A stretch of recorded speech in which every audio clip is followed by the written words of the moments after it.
Here they go into the back. The blue light on. We have a race, and Satnova's beaten Pure Steel out by a length and a half. Welcome to Talking Trots, hosted by Mortz and Michael Radley on Tab Radio, Racing and Sport. The sensational Sydney sider, Seals to Sam, comes off the back straight. He's a bucket load of alliteration, this fellow. Scott Bomber Hill will join the boys to look at the Friday night meeting at Gloucester Park. Here comes Quinny. I'm the mighty Queen is four deep and letting go. Sit back and enjoy Talking Trots with Mortz and Michael Radley. I'm the mighty Queen is just in front. Dasher VC can do no more. And the West Australian champion has done it again. Yes, hello and welcome to another big edition of Talking Trots. And I tell you what a big card it is at Gloucester Park. 11 races, but a lot of really good racing, but two really good features, including the Schrader fillies and mares, where Steno and Artie by the Seaside clash with a number of other good mares in the race, and then the Western Gateway.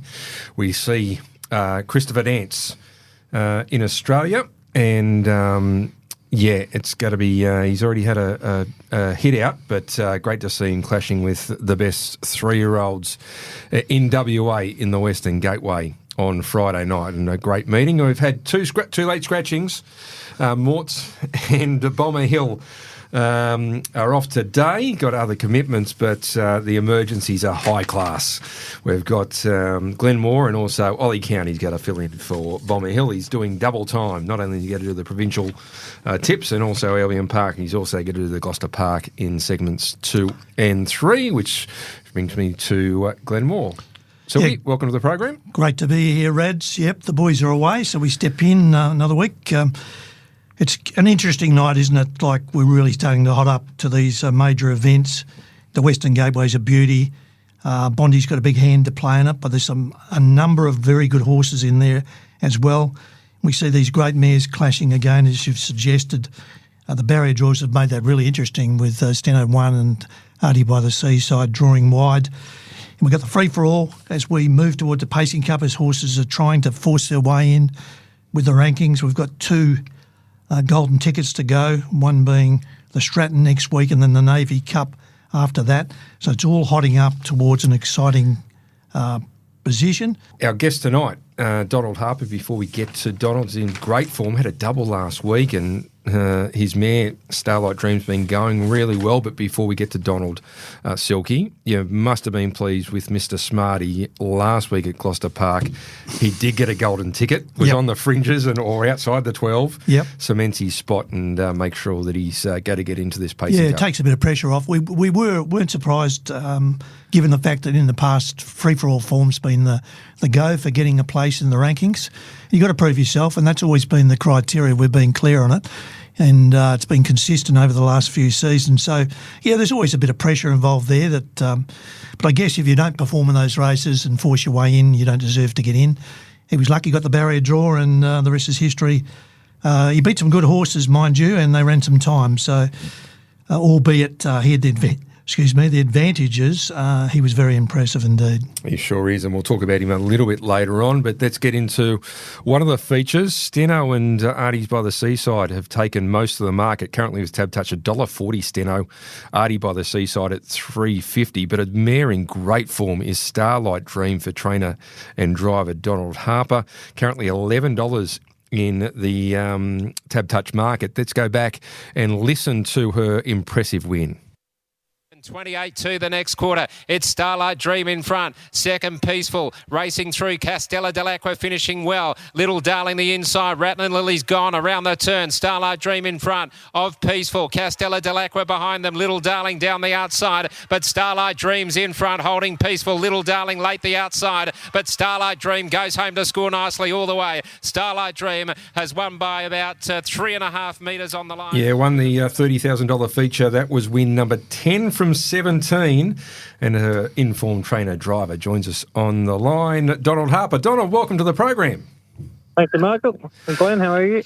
Yeah, really good. And tell you what, a double last week. Have you trained many Metropolitan doubles in your time? Oh, not for a while. I had a few early, but it's been a bit of a spell. Well, it was good to see you get the double, and particularly with this mare winning a feature. As I said, 10 wins from 17 starts. Gee, she's done a really good job. Yeah, she's been an excellent mare, and obviously she started a little bit late in her career and had a few behavioural issues early on. But once she hit the track, she's really produced the goods for us. Yeah, and Donald, welcome to the program. It's great to have you on. Look, somebody could say that you could win on a broomstick at the moment, or even a camel, as it turns out.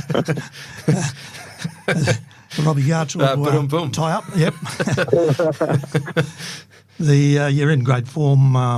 Driving terrifically well, and your team's performing really well.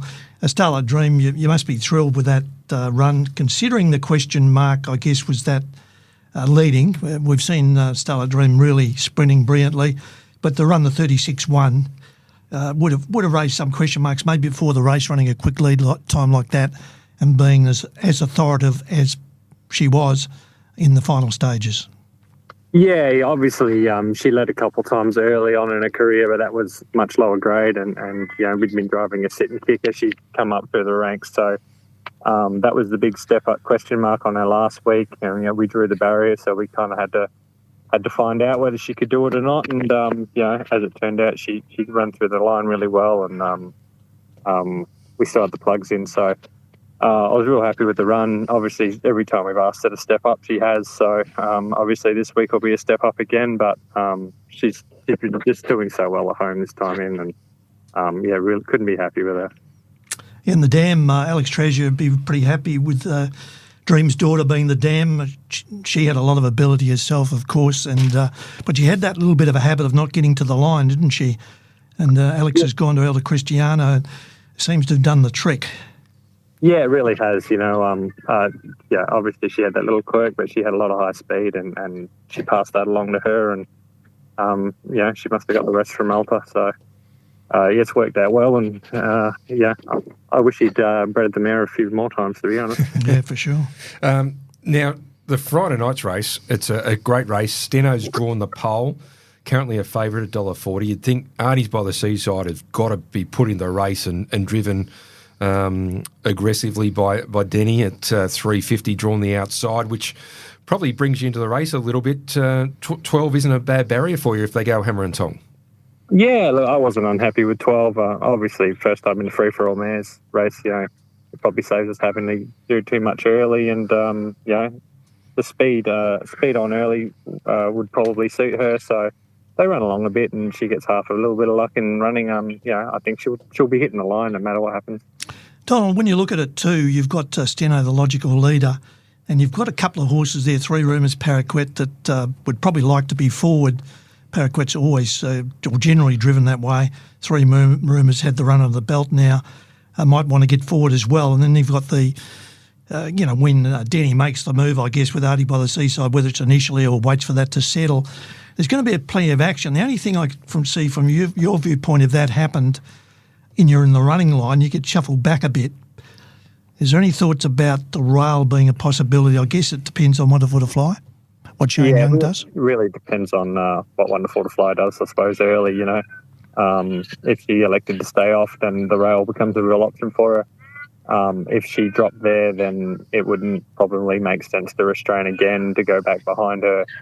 We'd probably just lob in the moving line and then play it from there. Yeah, definitely. There seems to the logic in the way you're thinking. It's the way it looked to me too. Shane Young's got a bit to play there. Whether he decides to duck to the rails there to take the three-back spot is on the cards, I suppose. You've also got the great opportunity with Bondi, with Sky and Greg to jump on Golden Loads, and you would have been really impressed by Golden Loads' run last week. Oh, yeah, it was a fantastic run. I had no luck in the run at all, obviously, and still hit the line like that. I mean, all these runs have been good, but he just seems to be getting stronger every time he steps out there. Obviously, I drove him about 4 starts ago, running second at Pinjarra, but he looks like he's just gotten stronger every run since. So really pleasing to pick up the drive on that. Rarely you see them run 26.82 down the back and still pick the bit up, seemingly on the corner, just got up the track a bit. I don't know if it was hanging down on that pole or what happened then. I had to pull him up the track a touch, check him, and then 27.98 home after the 26.82. It's an incredible run. Not many horses can do it. No. Yeah, so he's a good quality horse, and hopefully he has a little bit of luck in running. The draws should be helpful for him. Yeah, drawn 2, you don't probably... Well, you wouldn't see yourself getting past Manemsha early, would you? And you're in the running line already, so I guess you want to maintain your forward position, but there could be a bit of heat from the outside with other horses going forward, particularly Christopher Dance, Vegas Strip maybe. And I guess... Yeah, well, he's not driven off the gate anyway, so, No. I mean, he'll probably just come out and how many go forward and where he ends up in the run will determine a few things for him. But like I said, he's been racing really well, so I expect him to continue in that vein. Cloud9's one that you've got really firing, and no luck last week. You were full of running at the finish, got the beautiful spot early behind the leader, but it just didn't work out for you late. Went to the line bolting the previous time you led and absolutely bolted in. Tomorrow night you've got the visitors draw though. Yeah, he's drawn bad again. He tends to draw really bad most of the time, and then really good every now and then. Yeah. Nothing really in the middle. But look, his run last week was real good. I was real happy early and not so happy late. But No. we found a real sweet spot with him now. He was in real good form when I got him off Shuey, and he was a little bit up and down for the first few runs for me, just getting him into our system and all the changes, between tracks and all that. So, but we've got him in a real good spot now, and I expect him just to keep running good races from here on in. He'll need a little bit of luck from the draw, obviously. Yeah, well, you got 3 chances that are pretty good chances relative to the races. Who do you think's your best chance to break through on the night? Oh, look, I probably can't go past Starlight Dream at the moment. She's in great form, and she just needs a few things to go away, but she's been just going so well, so I think she's my best chance. Yeah, currently $11 and $2.40. Donald, you're also the president of Bottra, and tell you what, plenty of things going on in the industry that you're involved in. Obviously, there's a big change coming up, which for participants are around the ratings, changing from the HWE system to the national rating system. You went to the Pinjarra workshop. What's your impressions and what are your thoughts on the national ratings and how the workshops went? So I went down to the Pinjarra workshop. There was plenty of people there. They did the presentation, and plenty of questions were asked. They handed out the forms with some of the details on it, and I think it'll be positive going forward. It looks a bit more simpler than the system we have, and I think that's a positive. And I think the programming will be the most important part of it, and they seem to be trying to build that around field sizes and group class groups. It's going to be a little bit more dynamic, which should be a positive going forward. So I've got a lot of trust in Warren, and Warren's heavily involved in that, Warren Wishart. So I think it'll be a positive thing going forward. Obviously, there might be a couple of little things early with any system. There's always a little hiccup or two early, but I think, going forward, it should be a good thing.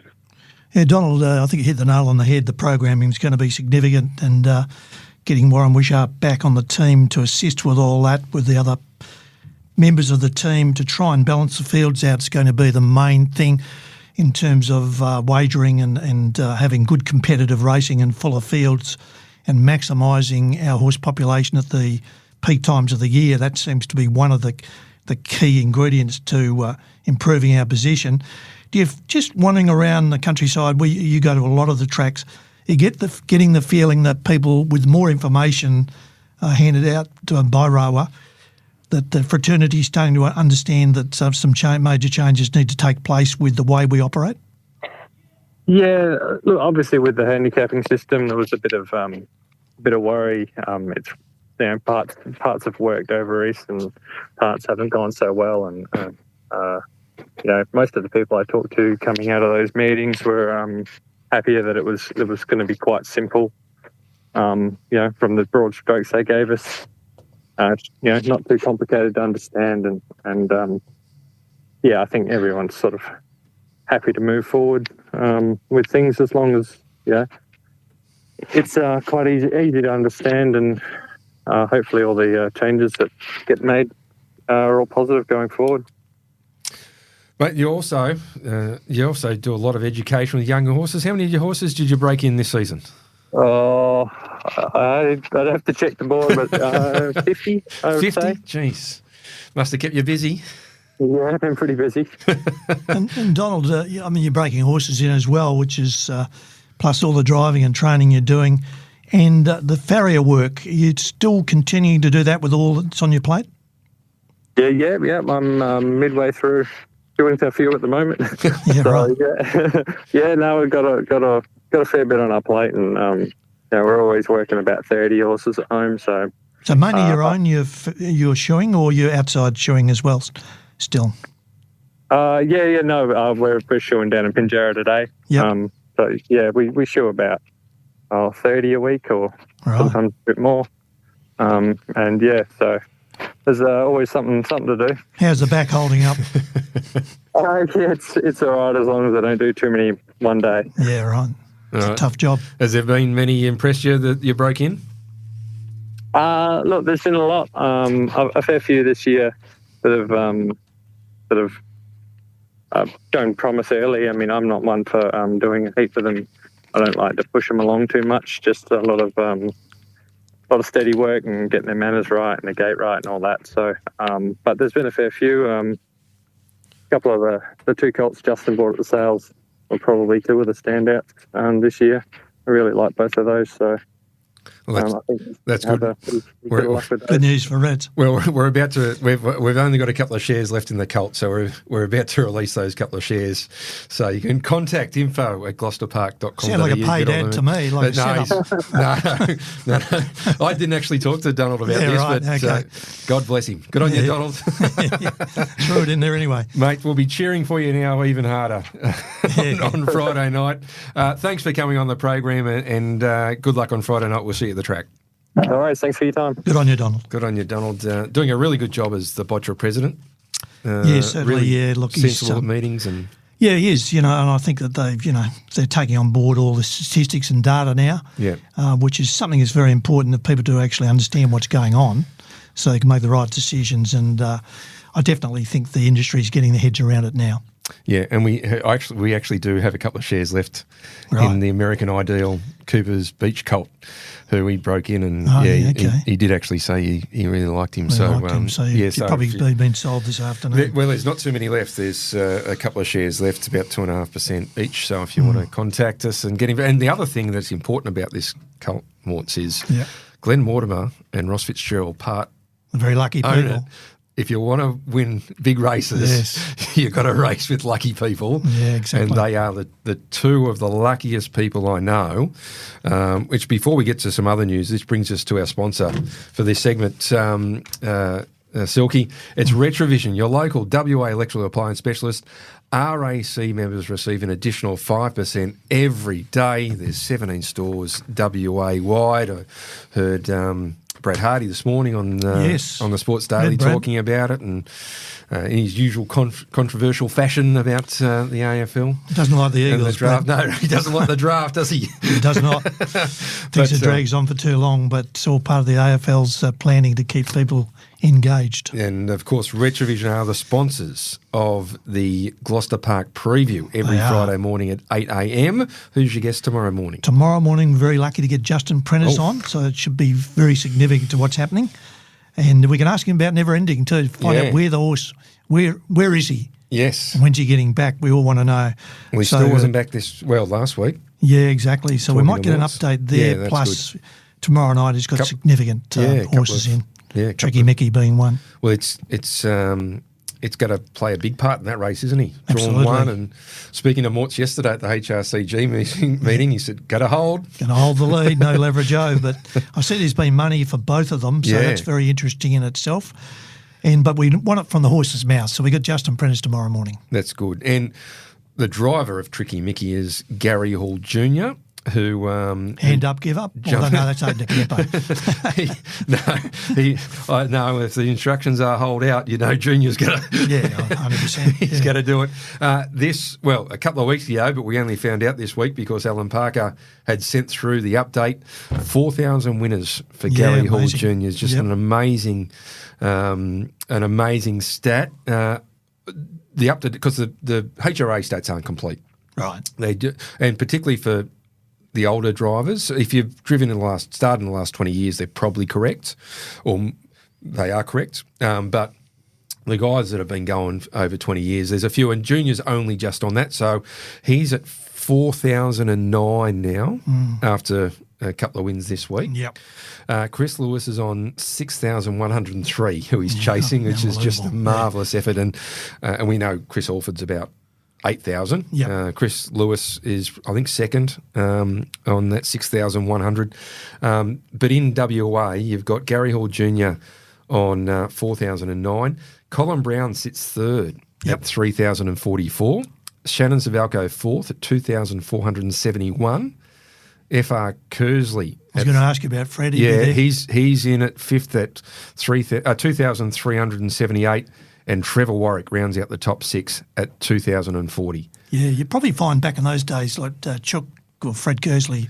Well, I didn't race at as many meetings. They didn't. And plus he probably drove his own horses more so. Yeah. Not so many outside drives as what the boys are doing now. But amazingly, as far as premiership goes at Gloucester Park, Fred Kersley, 17 drivers' premierships. Yes. Plus, he probably drove 15 trainers' premierships, trained 15 trainers' premierships at Gloucester Park as well. Junior's closing in. He's leading by a couple at the moment in this year's, but he sits on 15 looking for 16. Right. On third is the great Frank Kersley, Fred's uncle, and, of course, Hall of Famer, Inter-Dominion winner. He sits on at 11. They talk about him as being one of the greats of all time. One of the greatest of all time, yeah. Yep. And then Chris Lewis on 10 Gloucester Park premierships. And Chris is in the category, isn't he? Oh, with all Hall of Famers. Yep, 100%. And Junior sits in there with 15, and you'd imagine him staying fit to win another one. Yep. And then he lines up to equal Fred the year after, exactly. which is some record, isn't it? It is. When you really look at Chris Elford and some of these Chris Lewis and these great drivers that have driven for the last 30-odd years or 40 years, whatever it is, they tend to peak when they get from 40 to, say, 55. Yeah. A lot of them, when you look at Chris Elford and Chris Lewis, I mean, you look at the mid-50s, yes. they're absolutely at their peak. 100%. So, Junior's 42, so there's plenty of time there as well. And, I think the best is yet to come, so could break all records if he keeps going at this rate. And thanks to Alan Parker, because Alan is the font of all knowledge. Yeah, unbelievable. And I don't know what we do without him, and we need these records to go in and update it on the HRA site. So they're updated. But he also, and I haven't told you about this, Mortz, he writes for a New Zealand... I'm not Mortz. Silky. He writes for a New Zealand column called Harness Express in New Zealand. Yep. And this is in his column this week. And I'll read it verbatim. How's this? Mm-hmm. Friday's Brenner Memorial secured Mr. Smarty's automatic entry into the WA Pacing Cup. Mr. Smarty is the grandson of former outstanding man Lento, who raced in Inter-Dominions and all that, who actually raced in the 1996 Perth Inter-Dominion and is trained by Gary Hall Sr. for a syndicate of owners which includes long-time Hall client Glenn Moore. Wow. Here we go. Wow. Now, here is the stats. Didn't know that one. Moore has been an owner or part owner of 1,305 winners since Cockshaw won a country race at Harvey on the 2nd of April 1980. Where was that, Calabaron or Harvey? Harvey, yeah. And Hall Senior has trained 1,125 of these, so you've had a couple of others. Yep. You're no stranger to post-race presentations either, having won 32 Group 1 wins. Yeah. Including 3 Inter-Dominions per I'm the Mighty Quinn, 5 Pacing Cups courtesy of I'm the Mighty Quinn, Telsby Corrada and Chicago Bull. Your association with Hall began in 1986 with New Zealand-bred gelding called Country Time, Oh, yes. who was your first Brian brush. Olsen was the original trainer, and over to Gary, yep. And he was he by Zakara? No.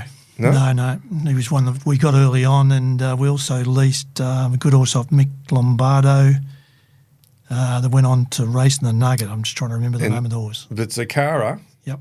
you're a part of? Yes. Gary One- and I and Sue One at the time were part shareholders. 45 races and a heat of the 1992 Pacing Cup before finishing third in one of the all-time great Pacing Cups behind Westburn Grant, Franco Ice and Imprimatur. That was the Victoria Cup. That was the WA Pacing Cup. It was so good Hunty made a... No, that's Victorian Cup, but we travelled to Victoria. Oh, did you? Yeah, for Franco Ice breezed.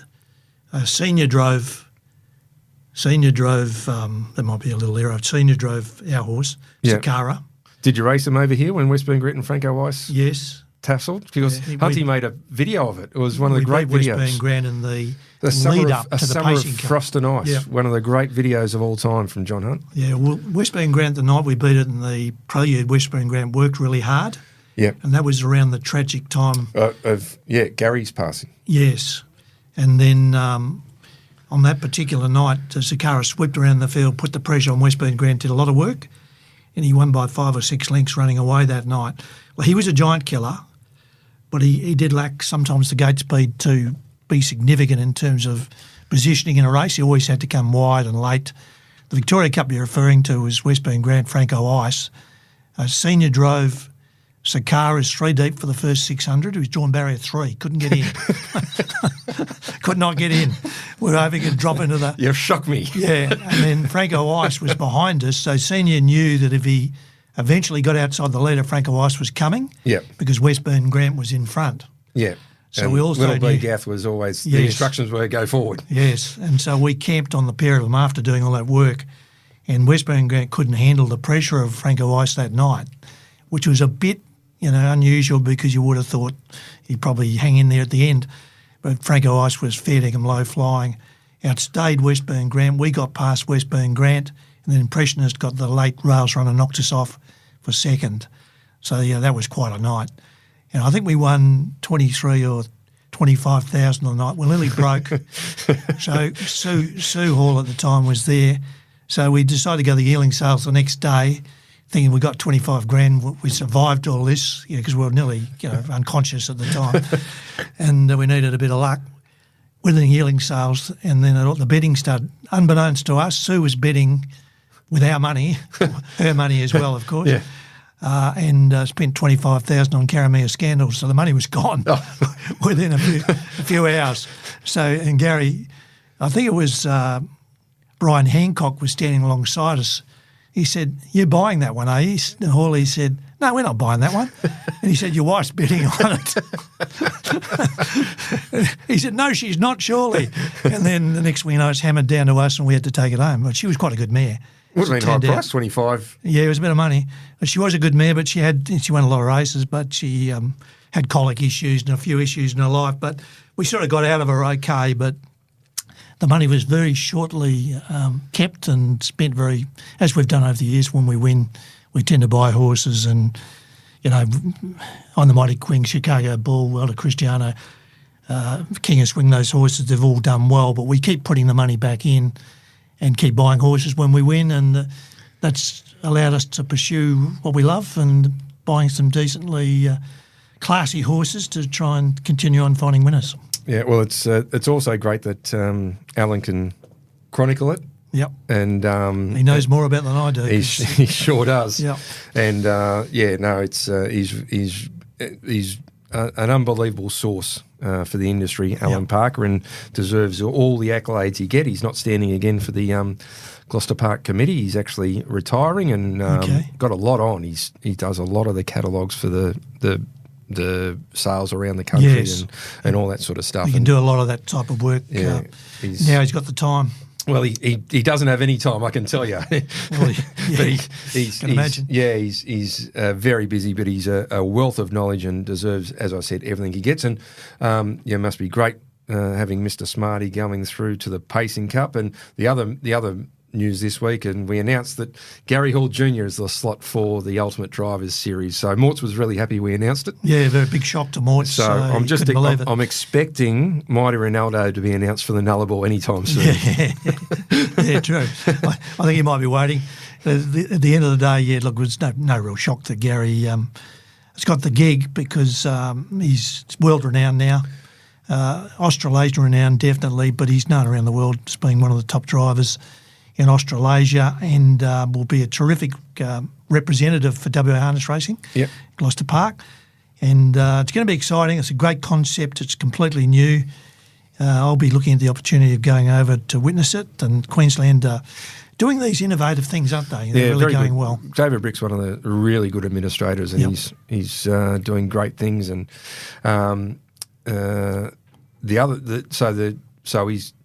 Dexter Dunn's been announced. He's coming out for Ladbroke Centane.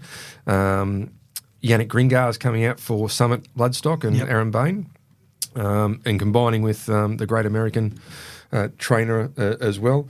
And they announced Brad Hollywood Hewitt. Yeah, I heard that today. Yes, that's the latest one. So we're what's at 5?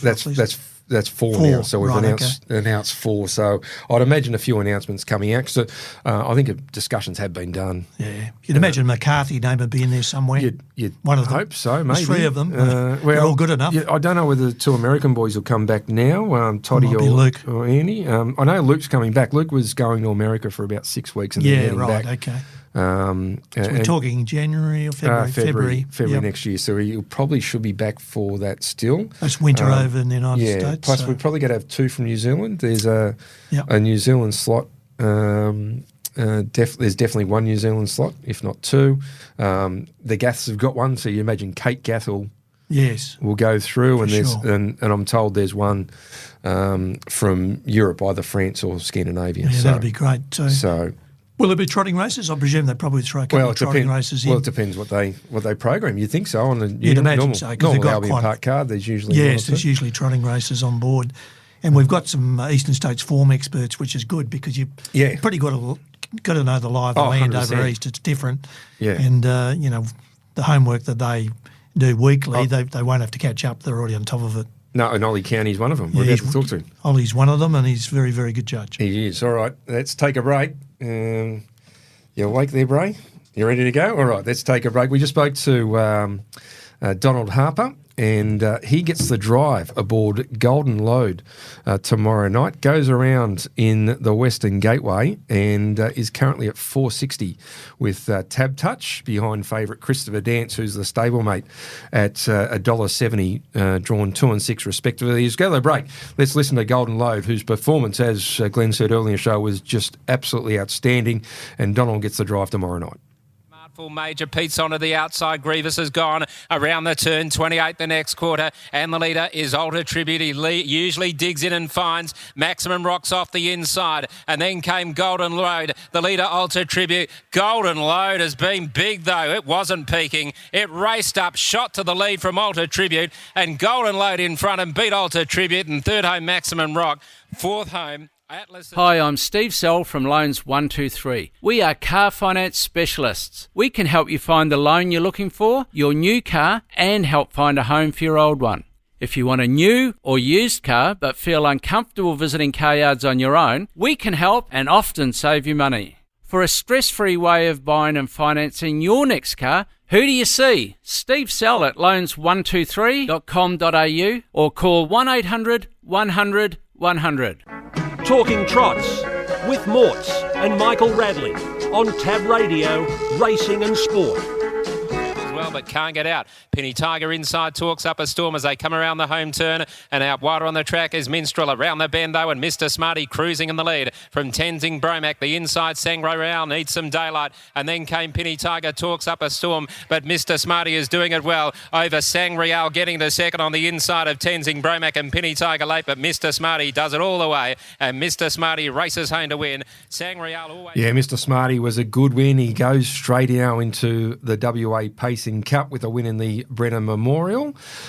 Silky, will he back up in the Stratton next week? Yeah, he'll be backing up in the Stratton for sure next week. And probably go the fortnight into the Cup, I'd imagine. After that, I don't think he'd go around the Navy Cup as far as I know. But no, to go to the Stratton for sure, and then into the Pacing Cup. Okay, all right. So Mr. Smarty gets the golden ticket, goes into the Pacing Cup after winning the Running Camel James Brennan Memorial. And thanks to the Brennan family who came out and presented the trophy on Friday night. Yeah. Now, this segment's brought to you by Steel Blue Boots, built for comfort, made for work, 730 stockists nationwide. Steel Blue Boots, they're a mark of true skill. And to view the entire range of these premium work boots, go to steelblue.com. And they are great work boots. Ross Fitzgerald and the team, great supporters here, not only of Talking Trots, but Tab Radio in general. And he'll be on track tomorrow night to watch a couple of his charges go around. He's got one in races 2, and he's got one in the main race in the Western Gateway, and also Tricky Mickey in the free-for-all. Bomber Hill can't make it tonight. He's got another commitment and promoted up the order and filling in his shoes, and no doubt he'll do it admirably, is Oli Cownie, who's going to do all our tips tonight. Oli, welcome to the program. Hey, Rads. Hey, Silky. Yeah, big shoes to fill. Hopefully I can find us a few winners tonight. G'day, Oli. Yeah, great to have you here. And you'll be excited that Gary Hall Jr.'s been named as the ultimate driver for Gloucester Park for the series in Queensland. Really exciting. Bit of a shock, was it? We've secured one of the best drivers in the country, haven't we? Well, Michael Young tried to talk against it. I think Michael wanted to jump back in the cart and drive himself, but, I don't think that would have gone too well for us. It's a nice little gig, but it may not have worked out. Yeah, and he was on the Sports Daily this week with Tim and Digby, and he said, well, now it's all up to the boys, Matt Leppard and Oli Cownie, to pick the horses, because the all-important barrier draw for the drivers, or the draw for the drivers, is the next key to the slot, Oli. Yeah, he did, and he's been doing the rounds, Gary, on all the media outlets. I think he was with Gareth Hall today as well. So he's been talking us up, and we've really just got to do our job and not let him down, because we know that he's one of the great big race drivers, so he won't get it wrong out there. But, the pressure's on us, and we haven't really been in a situation like this, having to pick horses and it be that important. So, yeah, it'll be a really good experience. Going to be a lot of fun, that's for sure. All right, the first race we got to look at is race number 2, and there's 11 races tomorrow night. The first at 5:04. And the 2 feature events are the Straighter, the Fillies and Mares, which is race 4 at 6:33, and the Western Gateway for the 3-year-olds. They're both Group 3s, and it's race 5 at 7:02. But the first race we got to look at is race number 2, which is the Gary Hall Jr. Ultimate Driver Series slot. And this is over the 2130 metres. This is a pretty good race, as most of the races on the card are. And let's hope Gary Hall Jr. gets the cash in this race. We've got Love on the Rocks drawing the pole, Gary Hall Sr., Trent Wheeler, Soho Firestone 2, Blaze Coops in 3, Rolling Fire, Justin Prentice, Gary Hall Jr., Heavenly Wage for Bob Millsop and Denny Roberts, I'm the Black Flash, Gary Hall Sr., Madison Brown, De Horse in 7, Otis 8, Hillview Bondi for Ryan Bell and Kyle Symington, drawn the outside. And on the back line, it's a pretty good back line. Soradere drawn inside the back line 10. Skylord, who's been in great form, drawn 11. And Hoppy's Way makes his return to the racetrack in 12 for Mike Reid, Shannon Savalco. Which way are we going in this race, Ollie? No pressure. It's an absolutely fantastic race, this one. There's probably a few I thought that could win it without really surprising, and obviously it's just, so there's some really nice horses going around. Rolling Fire returns, and I'm the Black Flash. It looks to have come back in really good order, but I'm going to go away from those horses. I'm going to go with Skylord in this race. If it goes up decent each way odds, I think it's a great way to play this race. Looks a really good trailing draw there, following out Soho Firestone, I thought, who's probably likely to head forward in the early stages and has been in really good form. I can just see there being a stack of pressure in this race. I'm the Black Flash is drawn out wide, so might have to do a bit of work there to get into it, and that could really set it up for Skylord, who was just fantastic first up, was an incredible win. Really hard to believe that it got up and won on the corner, running down Louis Dior in that race. And then second up was a really good winner again, I thought, running decent time. And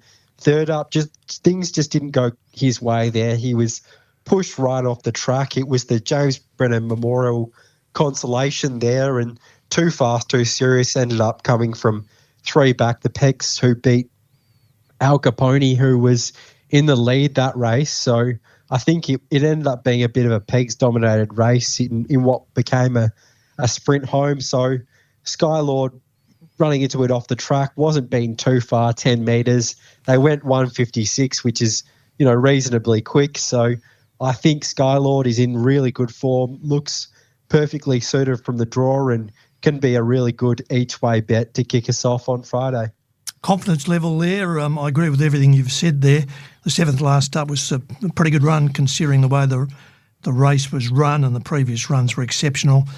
And the time's really good last week, 1:56.7 over the journey. Confidence level here, number of units you'd want to invest? We'll go 1 unit each way on that one. I think hopefully we can get an each way price, but if not, I'm happy to have the 2 units on Skylord there. Yeah, I think it'd be each way, no doubt, because that's a very strong field. Rad's rolling fire. Any reports there on I haven't actually spoken to Justin. You haven't spoken yet. Yeah. But we better get on it because he's not obviously giving us the A set. Well, he's going to be on your show tomorrow. So we'll ask him tomorrow. You got to get the good mail in. But I spoke to him last week and didn't ask him about it. No, it does go well fresh though, rolling fire. He does, and he's been in work for a little bit and been working up with Mickey's Beach, I think. So so I'd imagine he's usually they improve on first up, but his record's pretty good, so we're hoping for a forward showing. And he's a good horse, and that makes you think that Skylord, with all these chances we've been talking about, Ollie, there should be each way odds available. You'd think so. All right, let's go to the next race we've got to look at, and it is one of the features. It is the Schrader Fillies and Mares, Group 3, 21, 30 metres, and she's been looking for a good draw, Sneno. She gets it, opened up $1.70 on Tab Touch. That was taken. She's into $1.40 in firm favourite. Zafira, $41. Little Darling, $61. 3 Rumours at $71. Paraquet, $51.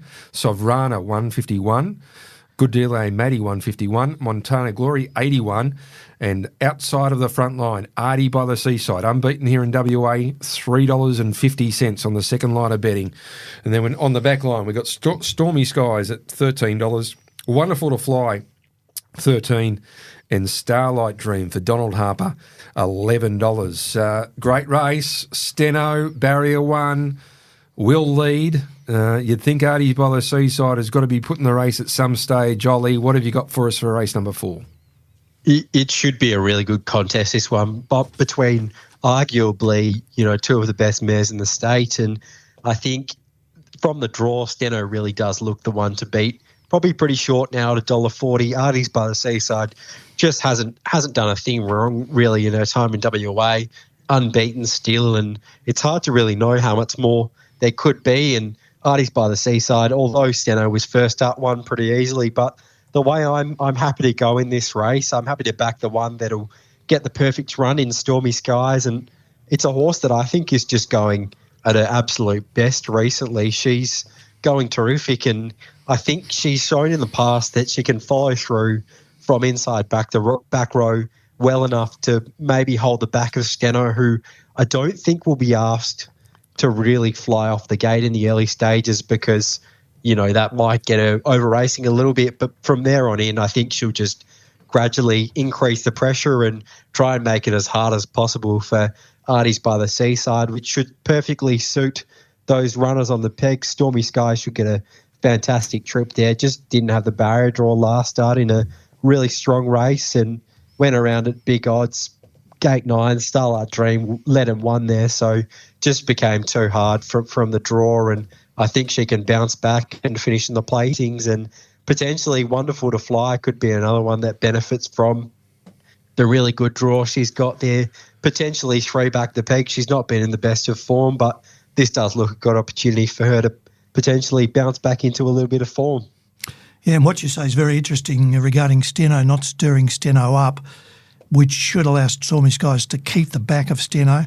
You don't want that opening up and letting Zafira's the logical one to look for that spot if it opens up, and Dylan will be a wake-up to it too if he can get in there. But as you say, there's probably no reason to really opens 10-0 up. Hopefully, from Stormy Sky's viewpoint, it maintains that position. Very good place bet, heavy, and a knockout chance if they go silly here, because even though she's got no numerical form to suggest, she's actually going terrifically well, Stormy Skies. I think so too, and I totally agree that if Steno is opened up in the early stages, if Zafira could get her back, and if she got her back, then I couldn't possibly see Zafira missing a place, and she could even nearly be a real knockout winning hope there, because she's come back in really good order and has been powering into it late, so could be worth a little small wager Zafira on the basis that she could potentially sneak in their leaders back. It's a left field thing, but it's a possibility. You don't want to see it from the Stormy Skies viewpoint. My gut feeling is Stormy Skies will do enough to roll through. What's the confidence level there? How are you playing it? 2 units on Stormy Skies, the place for us. 2 units a place, yep. All right, 2 units a place for Stormy Skies. I'll give you the place dividend for Stormy Skies. Currently $1.90.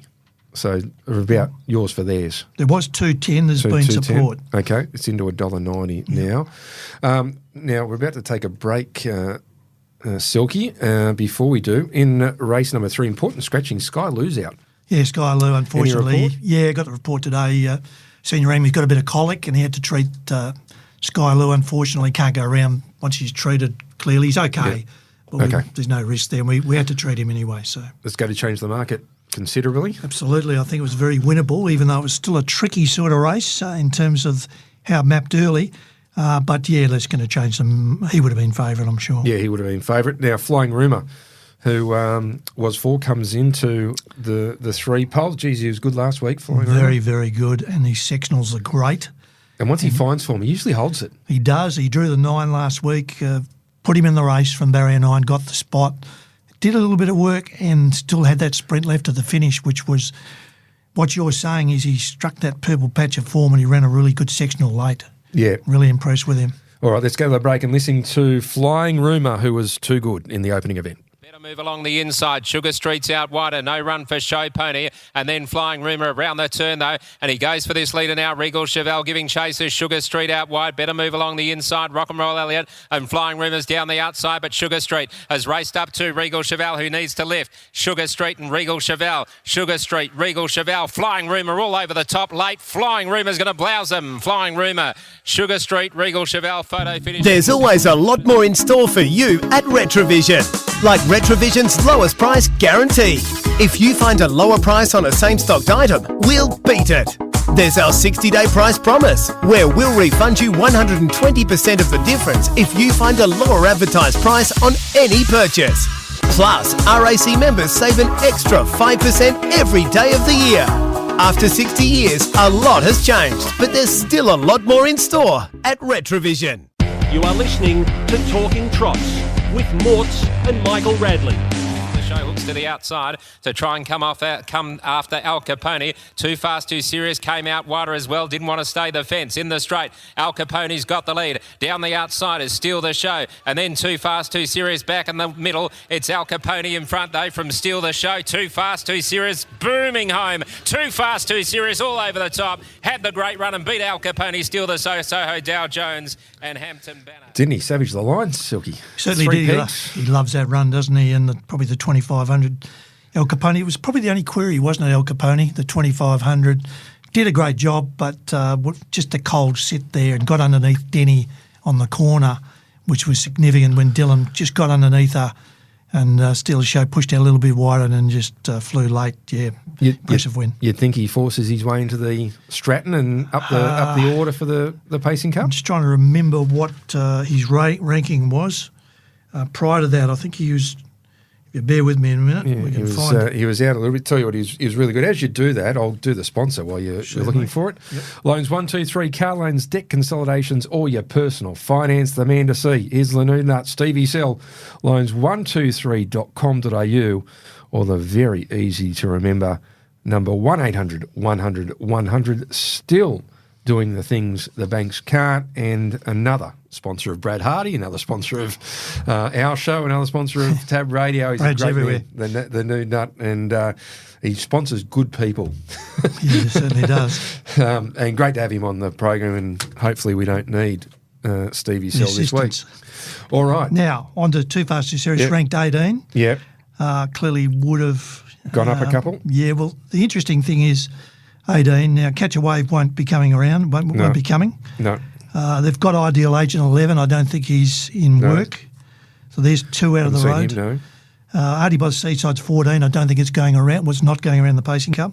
Well, it's not going around the Stratton either. No. So, that's usually right, they use the rankings to yes, that's right. to do the next field. So it won't be. So it's elevating up there as well. But you've got the Ronaldos and those inside there. Tricky Mickey gets the opportunity. It's drawn. It's number 10, for example. A lot of those horses 1 to 10 are in. Yeah. So if there's only Catch a Wave that won't be, the rest of them are in. I think Swing Band I think's back next week. Yes. Talking to Kevin Jevons for the Stratton. Yes, he is. Provided he's number 6, so provided he races well. So you've got Ideal Agent, no. But the big thing is if he can force his way into the Stratton, then all of a sudden he becomes a chance of forcing into the Well, he Pacing probably Cup. needs to. He'd be right on the borderline at this stage. Okay. All right. The next race we're going to look at is the free-for-all, and all important free-for-alls this time of year, and it is race number 6 tomorrow night, and it is the Congratulations Gary Hall Jr. 4,000 winners free-for-all, and Junior is on the pole runner. Tricky Mickey. This is a really interesting race. Tricky Mickey, $3 he opened. He's into $2.70. Rascal at $51. The Codebreaker, $51. Lavra Joe, they put up $1.65. He's $1.40. Al Capone, 14. Magnificent at 14. Cordero, 126. Wild West at 26. And the Mickey Taker at $61. Ollie, we'll bring you back in. This is race number 6, the free-for-all. We've got Lavra Joe, 140. The pole marker, Tricky Mickey at 270. Which way are you going? This race is just going to be a fantastic contest between 2 really nice horses in Tricky Mickey and Lavra Joe. Obviously, Lavra Joe, heartbreaking really that he had to be scratched from that Fremantle Cup where he looked a genuine hope in that race, and he lands in this race second up. He was pretty good there first up, I thought. Didn't have a lot of luck in running from outside the back row nearly, and he ran into it well late. I thought this race could potentially be a race where Tricky Mickey, who's won some good races in front, he's won a Golden Nugget leading. I thought he could potentially want to hold up in the early stages and lead and potentially solidify his spot in the Cups races coming up, and that could leave Lavra Joe a bit vulnerable if he isn't able to force over in the early stages.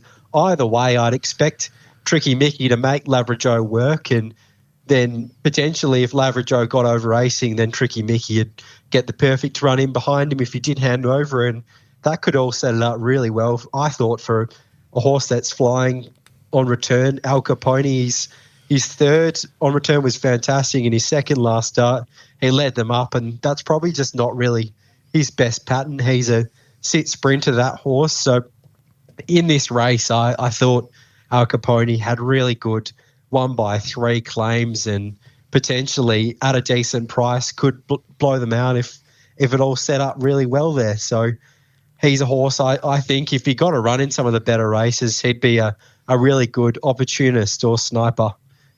All right, he's $14 Al Capone and $2.15 the place if you're playing 1-by-3. How do you think of the setup there, Silky? Yeah, look, I can understand. Look, the horse does follow pace really well, and I think here is probably the theory from Ollie is to rely on Lavra Joe and Tricky Mickey taking each other on a little bit, which will assist Al Capone. Al Capone's in need of a win to force his way into the Stratton too, and he's a horse that can keep up with the pace of these free-for-allers, particularly if he's on the rail. Here he's going to rely on Lavra Joe. Now, Lavra Joe trial at Pinjarra, the reports down there that he was big in condition, and Cole Harper and Ray Jones obviously wanted to look after him. They didn't go that hard. I think they only ran 159 a bit down there. And then the soft drive last week, given the awkward draw and the fact that Mr. Smarty and Minstrel and Tenzing Bromack had advantages in the draw, particularly. Another quietish drive, probably to get a little bit more fitness into Lavrajo. But having said that, Lavrajo's been supported $1.60 to $1.45 thereabouts, but also money for Tricky Mickey from the $3 in to around, I think, $2.70 rads thereabouts.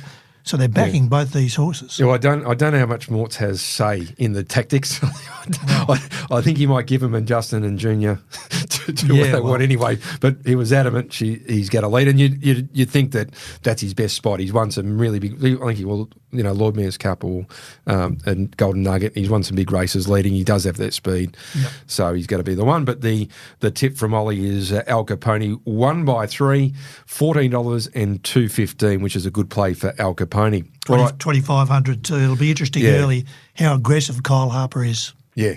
Because that's going to... Great tactical race. Yeah, it could make the decision out there because all of a sudden he's running at you and you can camp on him if you have to. But I'd imagine the first priority would be lead with Tricky Mickey, which could help Oli's tip. Yeah. All right. I think in the early stages, either way, if you're Tricky Mickey, you're not going to be wanting to hand straight over to Lavrajo. You'd likely want to kick up a little bit, and then potentially if Lavrajo really got over racing, then maybe you'd think about handing over. But I think if he just handed over at the start, then the race would be as good as over.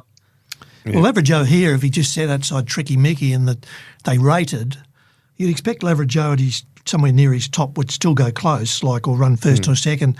They'd be a little bit concerned if Lavrajo didn't go good here, even sitting outside the leader, because the breeze has never really been a major issue for Lavrajo, provided he can be rated and settled. I think they'd be disappointed if he didn't run a big race here, even outside the leader. Yeah, for sure. All right, and the last race we got to look at is race number 9, the Gloucester Park Gurus Ultimate Drivers Series 3-year-old Western Gateway Consolation. Can we fit it all on the screen? One of the Gurus is on the line, Oli Cownie. We're about to get his a tip. Unfortunately, Cabernet scratched Silky, so the pole marker comes out, unfortunately. Yeah, bad timing there because Cabernet was a horse that sort of was vying for a start in these major races. Won the South Eastern Districts Derby, which we're about to listen to in just not too far away. Ideal Muscle becomes the pole marker.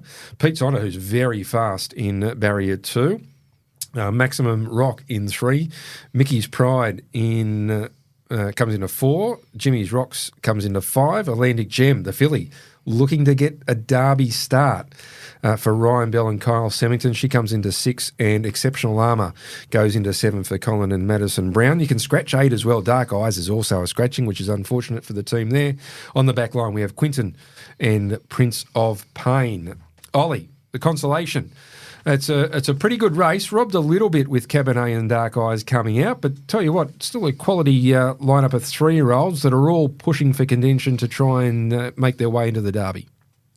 I think it is a really good, even race. There's a number of horses in this race that could take it out without really surprising. There's some horses that are just going super at the moment. Ideal Muscle went around favourite and led them up in the Battle of Bunbury, and he wasn't beaten far in that race. He still ran well.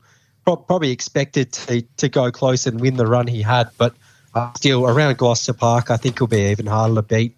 Pete's Honour was super last start, and he was one that I'd really be keen to have something on if he did go around at the $26 quote we've got on hardest.org. That'd be a fantastic price, I think. But the one I'm keen to have something on here each way is Quinton. I think he's a really nice sit sprinter, this horse, and I think now with the scratching of Cabernet, he gets a great run in this race with Ideal Muscle likely wanting to hold the front in the early stages. I think Quinton can just camp in there behind them and potentially have the last shot at them. His first up win at Northam, I thought, was a great run. He zipped around them and really just put a margin on them and raced away. Wasn't a good field, but he won in good style there, and then he drew outside the front row and he was forced to do the work last start, which I don't think is his go. I think he's a speedy sit sprinter, Quinton, so that didn't suit him. And Bonamora, I think, is an improving horse and was too good there, well rated out in front by Carl Symington. But, yeah, as I said, I just expect Quinton to get a fantastic run in this race, and at a decent each-way price, I can definitely see him figuring in the finish, and potentially, if he gets the right run and a bit of luck, he could nearly win the race. Really Tactical race, isn't it? The leader does look Ideal Muscle for sure. I've got no doubt of lead. And with the 10 behind it, Quinton, you're on the ball there. It's going to get a beautiful run. The interesting part of Atlantic Gem is First Emergency for the Western Gateway, a filly, Exceptional Armour filly. Those two fillies out wide have got plenty of ability. Be interesting to see how they drive them, because they're going to be desperate to try and win this race to force their way into the Derby. Atlantic Gem's low flying, but it's going to need a little bit of pressure on Ideal Muscle. Where that pressure comes from, I don't know. Mickey's Pride maybe looks the breeze horse on face value. I can't sort of see another breeze horse unless something's forced to go there. Exceptional Armour, quite often they go there, that reluctantly, I would suppose, in this class. But how did you read that part of it? I think I totally agree with you. Atlantic Gem, she's been absolutely outstanding. She's come back a different horse, I thought. She's just, every single run, just been a real eye-catcher, and that run last start in the Oaks was outstanding. She was really flashing through late, and with a little bit more luck, if she'd got a better barrier draw in that race, there's nothing to say she might not have been the winner in that one. And her win prior in the Dainty's Daughter was outstanding as well, flashing through late when the run opened up. As you said, just going to need a lot of luck there. I did think that Jimmy Rocks might be the one that works around and potentially sits in the breeze. He's racing outstanding, and his run last start was really good at a quick mile rate at Pinjarra. So I thought maybe they'd want to put him into the race. But yeah, as you said, there's a few that could probably go forward, but I didn't see a heap of pressure. So I was happy to be against those horses that might potentially get it back in the race, like Atlantic Gem and Prince of Pain's potentially another one that could be put into it, but it's just hard to see there being too much pressure. Yeah, I can't see them going that hard. Therefore, the breeze is probably going to be a reasonable position if they're rating outside the leader. But that's all to the advantage of the 1 and the 10, or the 1 draw now and the 10 following it out. That's their advantage if it's a sprint home, that's for sure. How many units, Quinton? We'll go half a unit each way on Quinton. Okay. Thank you, Dave. All right, let's hope we get the $26. And good to see they're running a Western Gateway consolation as well, particularly for these horses trying to push their way into a Derby selection. And you can make a case for them too, because they're racing well. Some of these just narrowly missing out. Yeah, that was the good nominations. Now, unfortunately, the West Side 2-year-old fillies race didn't stand up with a number of acceptors. It's been reprogrammed, so it's going to Bunbury on Saturday, 9th of November. Right. They might get some more numbers, maybe. Yeah, let's hopefully that the race stands up. $30,000 on offer. Let's hope. You think it'll be a full field if they can find them? Yeah, well, unfortunately, has it been postponed twice now? I'm not sure. Reprogrammed? Yeah, not 100% sure. Let's hope that the reprogramming at Bunbury on Saturday, 9th of November for the West Side. All right, it's time to take a break. Ollie's going to come back and give us a couple of tips in the country and also Albion Park, as we do. We mentioned the fact that Cabernet was a scratching and unfortunately won't go around, but a good field lined up at Bunbury last Saturday night in the Stock Feeds 3-year-old Westbred South Western Districts Derby final. Emily Savalco, she was back 3 back the pegs, looked like she was strung up a little bit. But once she saw a bit of light, she manoeuvred beautifully back to the inside, and it was a great performance for Cabernet to pick up Sugar Delight and Menemsha in the Derby. And let's listen to Cabernet's performance. Up to the turn, Sugar Delight in front. Favourite really having to dig deep here, Menemsha. And they were ahead of them by Cabernet as they went off the back. 28.6 from the Care Tasman 400. Into the straight they run. Sugar Delight in front. Menemsha really starting to knuckle down. Back to the inside. Cabernet starting to rock and roll. Cabernet up the sprint lane, goes through to join the stablemate Sugar Delight. Cabernet takes the lead and wins the Southwest Derby. Second there was the stablemate. New Mazda. Yep, I love it. We got it from Bayswater Mazda.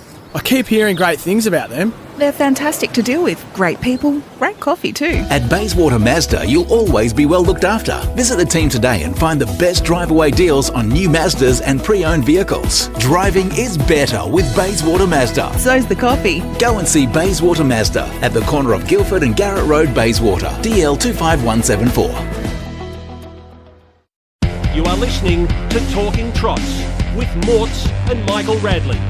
Major Moth, third quarter, 27.6. It's Swayze, 5 metres, MacDan. Then came Major Moth, catch a wave wider. Max Delight runs on. It's Swayze, 3 metres in front of MacDan. Swayze going strongly. What a run this has been. Flashing through late is Curly James, but it's Swayze. What a win. Swayze has won it and won it brilliantly. Yeah, we were robbed a little bit, Silky, there with the scratching of Leap to Fame. Certainly. But his older half-brother, didn't he? Hasn't he bounced back to form? Incredible run, wasn't it? Back line, regardless of whether Leap to Fame was there or not, they just don't do what that horse did from the back line, burning through. Did a heap of work to get there and then just kept rolling along. Old Man River runs through his brick walls when it can hit the rail like that.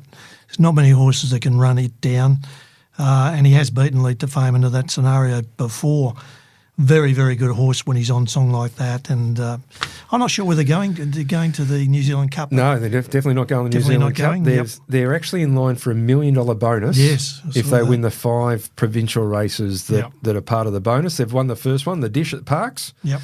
They go to Young, the Cherry Capital. Beautiful. Next start, where he'll be $1.10, if not shorter. It's pretty smart. Then there's 3 others. So really? it's $1 million if he wins all 5. It's $500,000 if he wins 4, and $250,000 if he wins 3. And he's dodging the Leap to Fame. So he misses the New Zealand Cup, and then he can come back and reassess whether he goes to the Inter-Dominion and take on Leap to Fame in Sydney. Yep. And then I'd imagine take a break and there's a big chance he could come across for the Nullarbor. Well, really? Yeah, I know they were thinking about it last year, but obviously the New Zealand Cup into the Inter-Dominion, and he was just out on his feet, and he took a big break. Yeah, that's right. And then came back, but he wasn't there. But if he wins the 5 races, whether he goes to the Inter-Dominion, he can have a month off and then come back and get ready for those. It's hard horse to catch, even if he breezed. Oh, it'd be great to have him over here, wouldn't it? Yeah, he could get the breeze. They'd be comfortable there with him.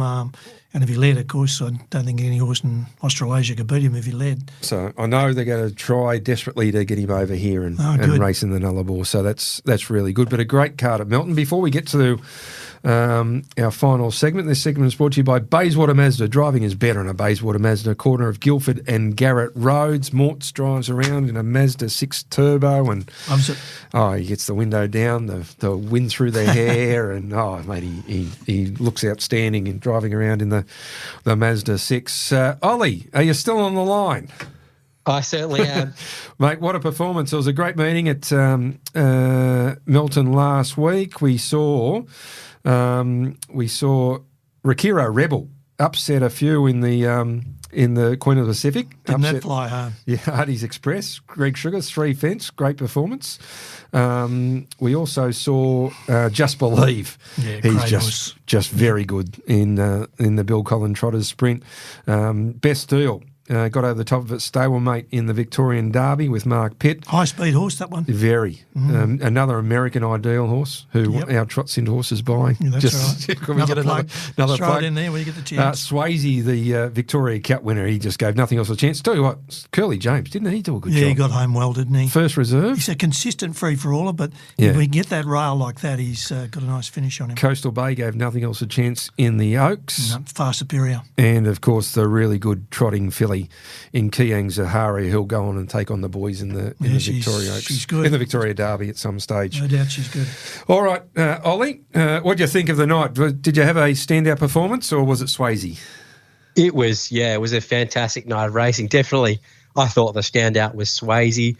For a horse to zip around like that and put pressure on in such a quick first quarter, 27 for the 2100, and they ended up going 151 mile rate for that race. He was just outstanding. He did a stack of work and was far too good for them in the end. I thought there were a few that definitely had their chance to beat him, and he just had plenty in the end. And it's fair to say, I think that had he drawn to lead in that race and Leap to Fame was in it, there's every chance that Leap to Fame might not have beaten him. Yeah, it's a great race. I mean, he seems to be getting better leap to fame, but he was back to his best, Swayze, and yeah, I don't think Swayze can sit outside him and beat him, but it'll be a great race the other way. The other way would be very interesting indeed. Yes, sure would. All right, we got country racing this weekend. We got Northam on Saturday night, 7 races. The first at 6:19. The feature race is the Tab Touch North Eastern Districts Council Derby. So another Council Derby coming up, and it looks a really good race as well. We'll get to that in a moment, and then we go to Collie, whose season is ticking along beautifully. There's 8 races on Sunday, and the first, it's an earlier start. It's 1:04. I think they had they've gone a couple of slots earlier. So 1:04 for Collie with 8 races on the Sunday. Ollie, what do you got for us at Northam on Saturday night? Looks a good card at Northam. We'll kick things off in race 4 with Pocket the Change, who I think's going really well at the moment. She is a horse with plenty of gate speed, and 4 starts ago at Bunbury was able to zip off the gate there, lead, and just kept running and won pretty easily, won by 10 metres in the end, and what was a really good effort. And then recently she stepped up to Mayor's Free-for-All grade 2 starts ago, and she just drew terribly there. She drew gate 8, got back and just couldn't get into it, but it was a race won by Arties by the Seaside, so to finish second last is certainly no knock, and she steps back here and finds a really suitable race. It's likely that she'll be favourite and Blackrock will be second favourite, but crucially, she's got the draw advantage, so I think Pocket the Change, she looks really hard to beat there, and she'll be a good one for multis, I think, because she can lead and she can win, I think, in that race. AJ Markham got the drive for Ryan Bell. That's race number 4, which is the Tab Touch. Have you got the touch pace over the 21.90 metres? You got another one for us at Northam? Got another one in race 7. I think in this race, Your Grace is going just fantastic at the moment. She couldn't be racing any better. Came from the wide draw last start and ran on really strongly in a race that I probably didn't see her figuring in. So I think she's exceeding expectations recently, and it's just going absolutely as well as she can. They went 1:57 there, and she ran 4th and was only beaten 11 metres. So that was a great effort from her. She's got some stand-start form. A little while ago, she raced at Northam and finished second there to Don't Go in the Water. So I think in this race, despite codename Marcus looking incredibly hard to beat there, he does have the 30-metre handicap, so that will make things tricky, and he'll need to step away really well.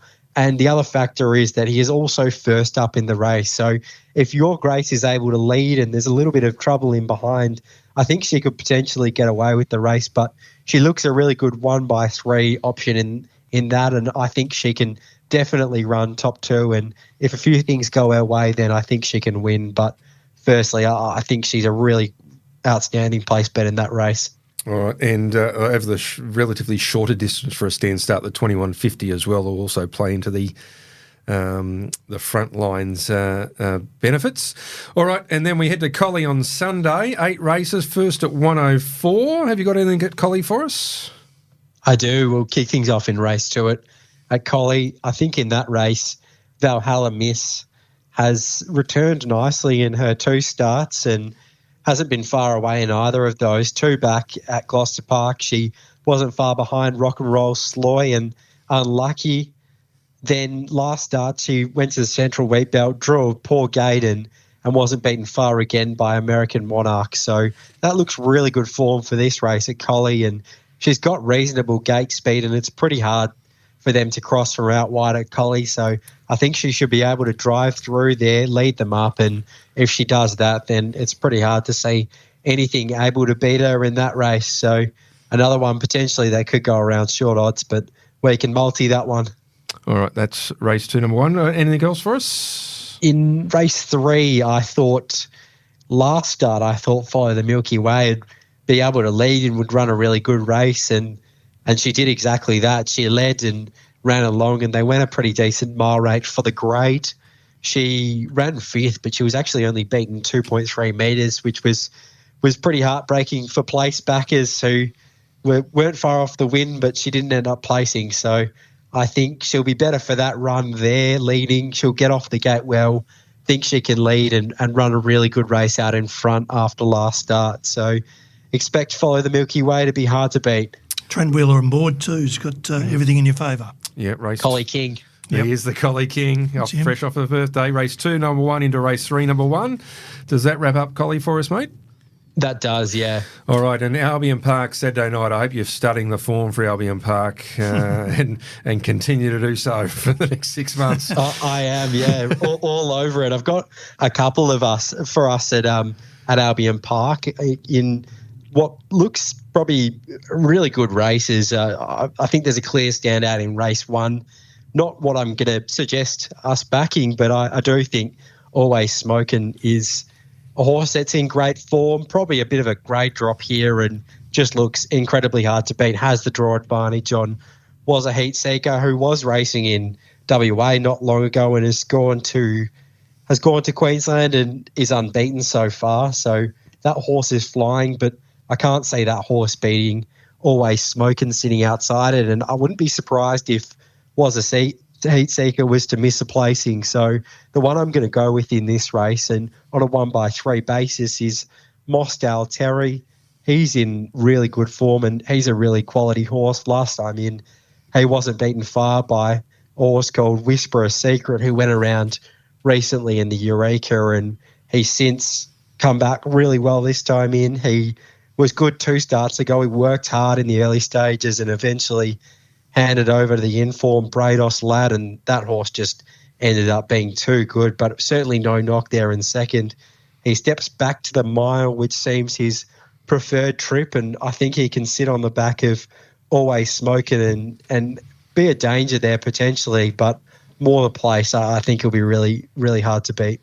All right, Mosdale Terry there for the great Shane Sneaky Graham, and well, you'd think that Leader Peter will be launching from the gate from 3, so the tactics are usually pronounced for P. McMullen, and that's race number 1. Have you got another one for us? I do. In race 4, this is another race that they've the Turpin stable have a couple of runners, so Pete McMullen won't be launching off the gate in this one because it's a stand start. So I'm going with a horse here that's just been super since coming up to Queensland. Is That a Bid?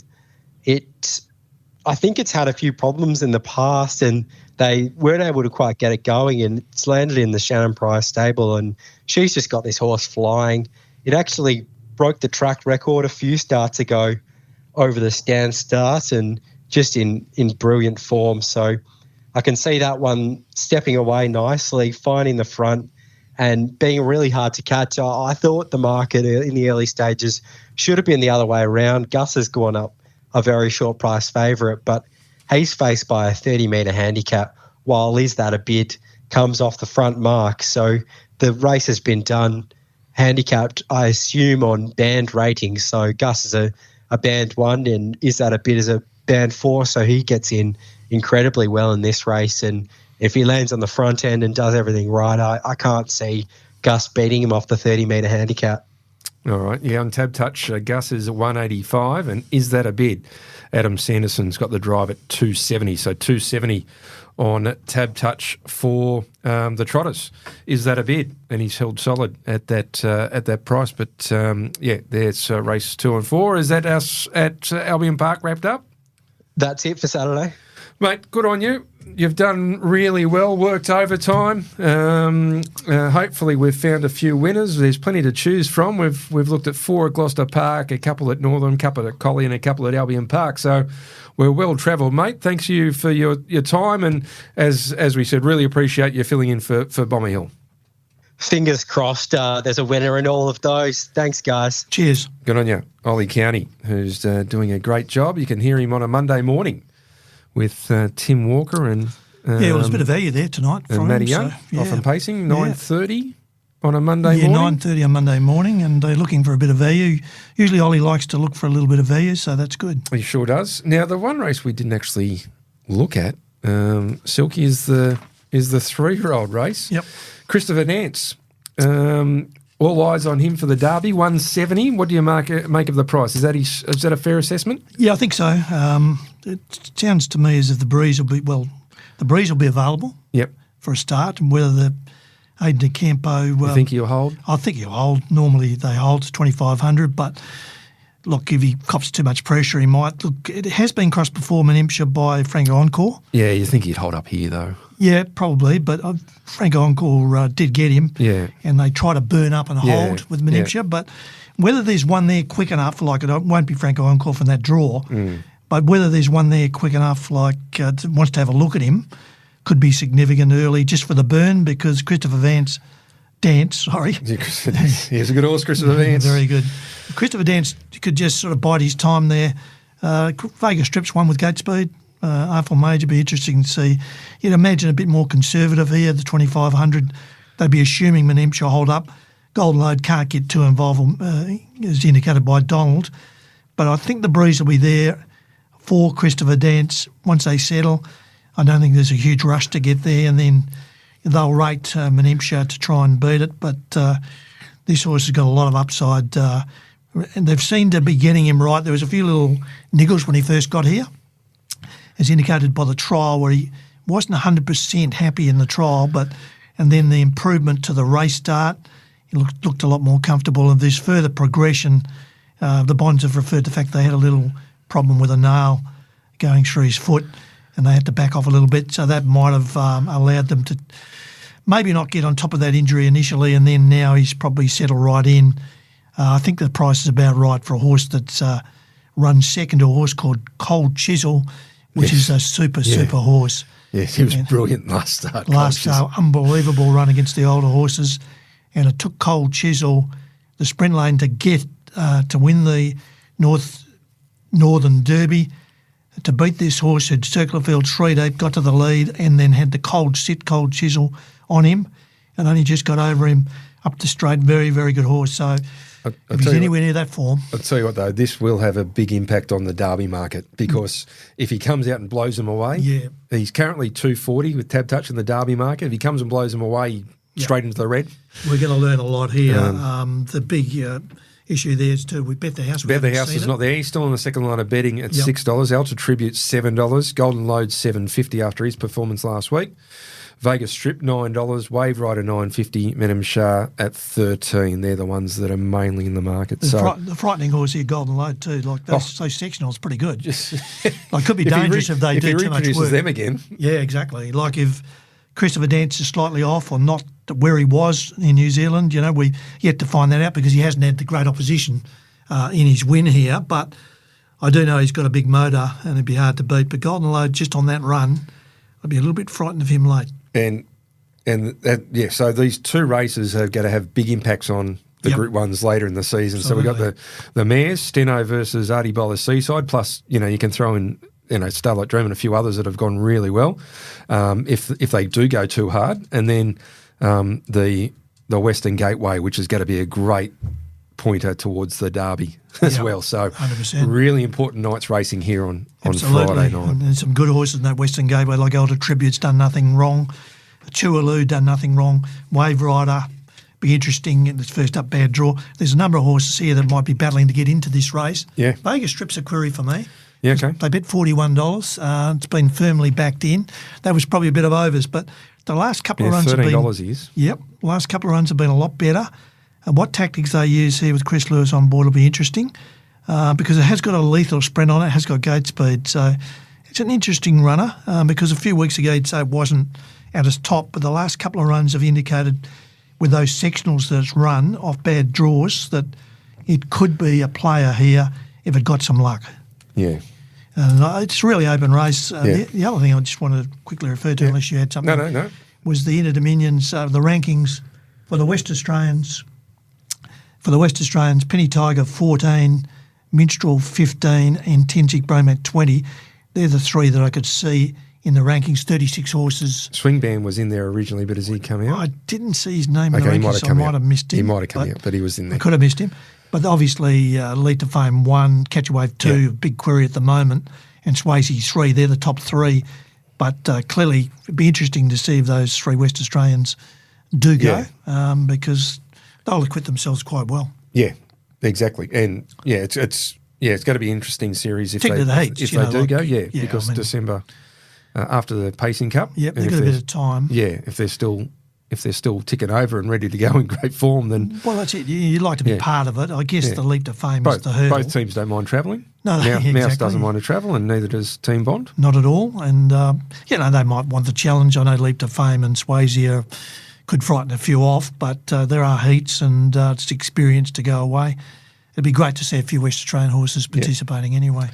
All right, Silky, thanks for filling in. It's been a big show. We went down memory lane and did. Bit hazy, some of those memories. Hopefully we found a few winners for everyone. And tell you what, it's going to be a great night. Can't wait to listen to your preview tomorrow. Yourself, Tim Walker, Trent Cooper, Matt Young will be on board. 8 o'clock tomorrow, the Retrovision preview. Justin Prentice is the special guest, and he's got 3 interesting runners tomorrow night. And I think the fields are that even and well balanced. There'll be a few differences of opinion. And 11 races to get through. Yeah, and if you can find winners tomorrow night, you find 3 or 4, I think you'll get value. Yeah, and we've already got 4 markets up, so races 4 to 8 are already up. So let's Which is good. We love the early markets. Yeah, so hopefully the markets are up for the rest of the field for your preview. It's going to be good. All right. Silky, thanks for your time. Thanks for filling in. Yep. Morts will be back next week, and hopefully Bomber, and so will Oli. Thanks for listening. Thanks for Bray for pressing all the buttons. Until next week, it's bye for now. Talking Trots with Morts and Michael Radley on Tab Radio, Racing and Sport. Chances are you're about to lose. For free and confidential support, visit gamblinghelpline.org.au.